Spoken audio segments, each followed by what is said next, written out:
Hello and welcome to Brainy Gardener. Today it is all about how to grow and care for the Agave havardiana. The Agave havardiana, also called Havard Agave, is a beautiful, hardy plant that can grow anywhere, from your backyard to indoors to a greenhouse. This gorgeous succulent is ready to spread its beauty anywhere and everywhere, if given a chance. It is an evergreen succulent plant native to Mexico and Southwestern Texas. It can grow up to 3 feet tall and wide in the wild, but it will usually only reach half that size in your home. It is known for its extremely sharp spines, which are capable of causing severe injury. This agave forms a tight rosette of overlapping leaves that are thick and leathery. It is gray-green with bent spines that can become lodged in the skin.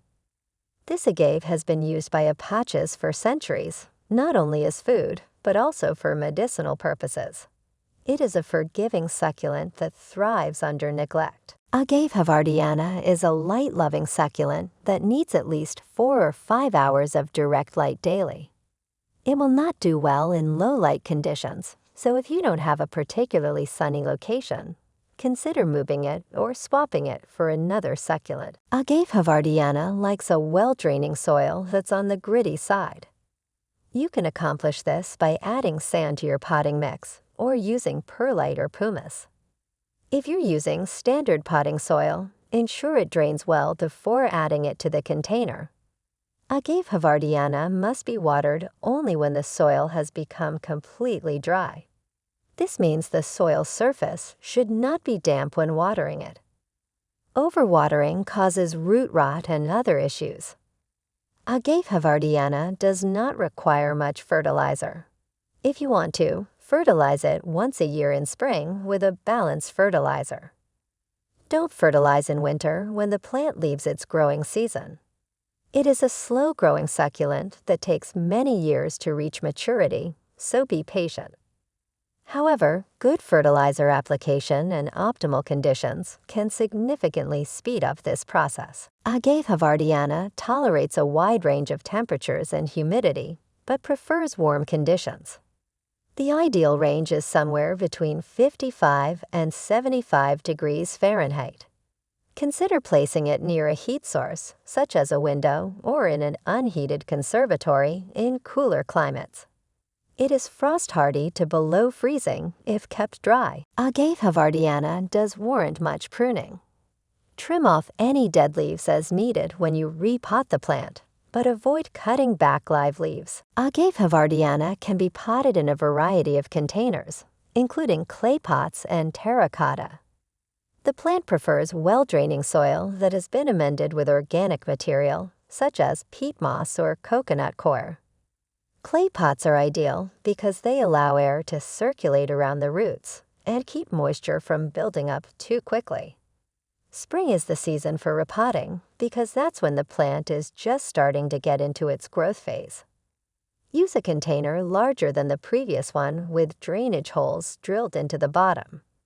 A well-draining mixture of 1 part potting soil and 1 part perlite or vermiculite will do best. Choose a location that is warm and sunny, with good air circulation. Remove the agave from its container and gently loosen the soil around it. Gently place the agave in the new container, filling in around it with soil, and patting it down to ensure good contact between roots and soil.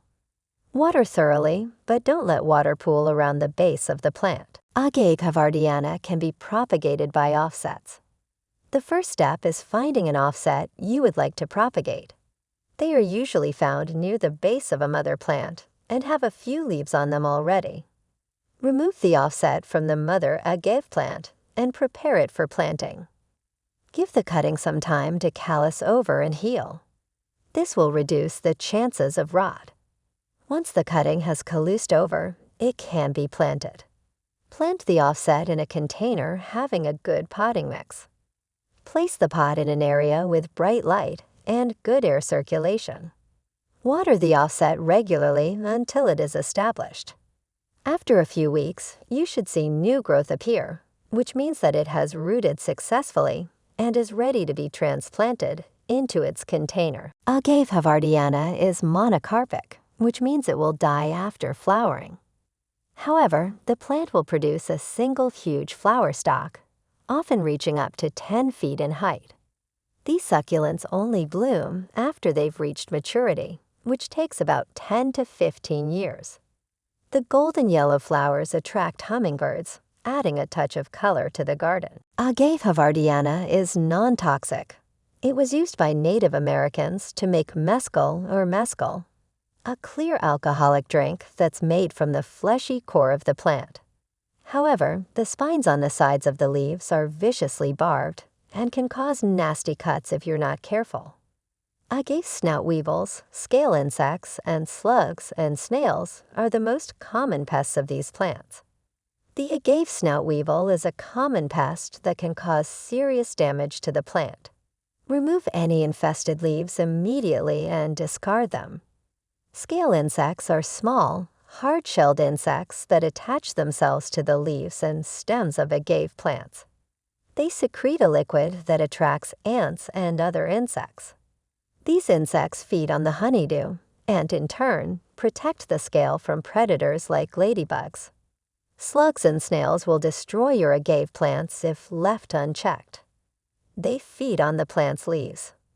The best way to prevent them from feeding on your agaves is by using bait or traps to capture them. Please note and avoid overwatering the plant, placing it under harsh sunlight, using poorly drained potting mediums, and fertilizing during the dormancy period. Overwatering, sunburn, and frostburn are some of the common problems of these plants. Overwatering your agave plants is one of the gardener's most common problems. When watering, ensure good drainage to prevent any problems down the road. Agave havardiana has a high tolerance for heat. However, if the plant is exposed to direct sunlight for long periods, it can get sunburned. The symptoms of this include yellowing leaves and brown spots. This agave is frost-hardy, but if wet, it can get frost-burned. The symptoms of this include white discoloration along the tips of the plant. Discard the affected areas quickly and be more careful in the future.